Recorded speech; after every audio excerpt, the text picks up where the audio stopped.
नमस्कार मित्रों, अगर उपराष्ट्रपति कार्यकाल के बीच में ही अपना पद छोड़ दें तो अगले उपराष्ट्रपति का चुनाव कैसे होता है। बाकी चुनावों से कुछ अलग है प्रोसेस। आइए जानते हैं। हम लोग को पता है कि उपराष्ट्रपति जगदीप धनखड़ ने 21 जुलाई 2025 को इस्तीफा दे दिया, जिससे यह पद खाली हो गया है। वह कार्यकाल पूरा होने से पहले इस्तीफा देने वाले तीसरे उपराष्ट्रपति। संविधान के अनुसार नए उपराष्ट्रपति का चुनाव 60 दिनों के भीतर कराना होगा।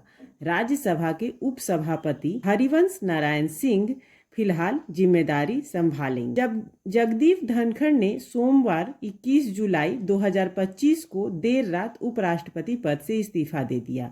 वे भारत के इतिहास में अपना कार्यकाल पूरा होने से पहले इस्तीफा देने वाले तीसरे उपराष्ट्रपति बन गए हैं। इससे पहले वीवी गिरी और आर वेंकट रमन ने भी कार्यकाल के बीच में ही इस्तीफा दिया था। चूंकि धनखड़ का कार्यकाल 2027 तक था, तो देश का दूसरा सबसे बड़ा संवैधानिक पद अभी खाली है। ऐसे में कई सवाल भी उठ रहे हैं कि अभी उपराष्ट्रपति की जिम्मेदारी कौन संभालेगा, अगला उपराष्ट्रपति कैसे और कितने समय के लिए चुना जाएगा, कौन कौन उम्मीदवारी कर सकता है, इसी तरह के तमाम सवाल हैं। जवाब आइए हम लोग जानते हैं, और इसका प्रोसेस क्या है यह भी हम आपको बताएंगे। संविधान में कार्यवाहक उपराष्ट्रपति का प्रावधान नहीं है। हालांकि उपराष्ट्रपति राज्यसभा के सभापति भी होते हैं, तो ऐसे में उपसभापति उनकी गैर मौजूदगी में ये जिम्मेदारी संभालेंगे। फिलहाल उपसभापति हरिवंश नारायण सिंह हैं, तो ऐसे में सदन उनकी निगरानी में चलेगा। कब होगा उपराष्ट्रपति पद का चुनाव, आइए जानते हैं। संविधान के मुताबिक राष्ट्रपति पद के लिए 6 महीने के अंदर चुनाव कराना होता है, तो वहीं उपराष्ट्रपति पद 60 दिनों के भीतर भरना होता है। अब यहाँ जान लेना यह जरूरी है कि अगर उपराष्ट्रपति अपना कार्यकाल पूरा कर लेते हैं तो ऐसे समय में 60 दिनों की डेडलाइन है, और अगर बीच में ही इस्तीफा दे देते हैं तो उनकी कोई समय सीमा तय नहीं की गई है। चुनाव की घोषणा चुनाव आयोग कर। यह चुनाव राष्ट्रपति और उपराष्ट्रपति चुनाव अधिनियम 1952 के तहत आयोजित किया जाता है।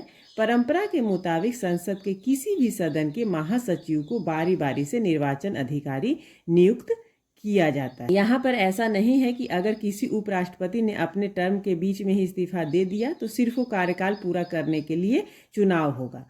उपराष्ट्रपति पद का जब भी चुनाव होता है तो वो उसके पूरे कार्यकाल के लिए हो। जिस दिन से वो अपना पद संभालेंगे तब से वह अपना 5 साल का कार्यकाल पूरा करेंगे। अब जानते हैं कि कैसे होता है उपराष्ट्रपति पद का चुनाव। उपराष्ट्रपति पद का चुनाव संसद के दोनों सदनों, लोकसभा और राज्यसभा के सदस्यों और मनोनीत सदस्यों से मिलकर बने एक निर्वाचक मंडल का। इसमें राज्य विधानमंडल हिस्सा नहीं लेता है, जबकि राष्ट्रपति चुनाव में ये हिस्सा होता है। इनकी वोटिंग कहाँ होती है? दिल्ली की संसद भवन में ही होती है। इनकी वोटिंग कैसे होती है, आइए समझते हैं।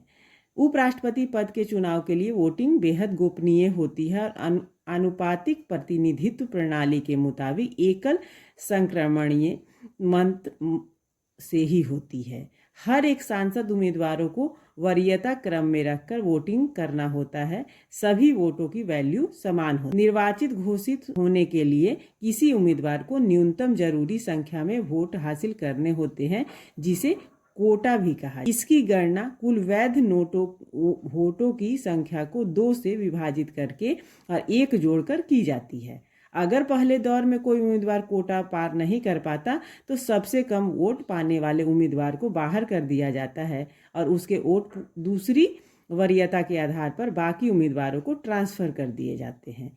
यह प्रक्रिया तब तक जारी रहती है जब तक कि एक उम्मीदवार कोटा क्रॉस नहीं कर। उपराष्ट्रपति पद का चुनाव लड़ने वाला जो उम्मीदवार है वह भारत का नागरिक होना चाहिए।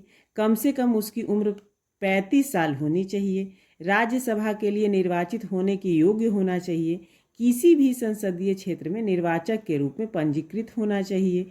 इसके अलावा उम्मीदवार केंद्र या राज्य सरकार के अधीन किसी भी लाभ के पद पर नहीं होना। उपराष्ट्रपति पद का चुनाव सीक्रेट बैलेट बॉक्स से होता है। वोटिंग के बाद काउंटिंग होती है और उसी दिन नतीजे घोषित कर दिए जाते हैं। इस चुनाव में रिटर्निंग ऑफिसर की भूमिका लोकसभा के महासचिव निभाते हैं। राज्यसभा और लोकसभा का क्या गणित है, आइए समझते हैं। उपराष्ट्रपति पद के चुनाव में वोटिंग दोनों सदनों के लिए मनोनीत सदस्य भी कर सकते हैं। इस तरह से देखा जाए तो इस चुनाव के लिए दोनों सदनों के 790 निर्वाचक हिस्सा लेंगे। राज्यसभा में चुने गए सदस्य 233 हैं और मनोनीत सदस्य 121। लोकसभा की अगर बात करें तो चुने हुए सदस्य 543 हैं और मनोनीत सदस्य 2 हैं। वोटों का समीकरण कैसे होगा? लोकसभा में मौजूदा सांसद 542 हैं तो राज्यसभा में 240, यानी कि कुल वोट हो गए 782। बहुमत 392 का होगा, 392 का होगा। एनडीए के पास 425 सांसद हैं, महासचिव निभाते हैं। राज्यसभा और लोकसभा का क्या गणित है, आइए समझते हैं। उपराष्ट्रपति पद के चुनाव में वोटिंग दोनों सदनों के लिए मनोनीत सदस्य भी कर सकते हैं। इस तरह से देखा जाए तो इस चुनाव के लिए दोनों सदनों के 790 निर्वाचक हिस्सा लेंगे। राज्यसभा में चुने गए सदस्य 233 हैं और मनोनीत सदस्य 121। लोकसभा की अगर बात करें तो चुने हुए सदस्य 543 हैं और मनोनीत सदस्य 2 हैं। वोटों का समीकरण कैसे होगा? लोकसभा में मौजूदा सांसद 542 हैं तो राज्यसभा में 240, यानी कि कुल वोट हो गए 782। बहुमत 392 का होगा, 392 का होगा। एनडीए के पास 425 सांसद हैं, लोकसभा में 293 और राज्यसभा में 134। इसमें 10 मनोनीत सदस्य भी हैं।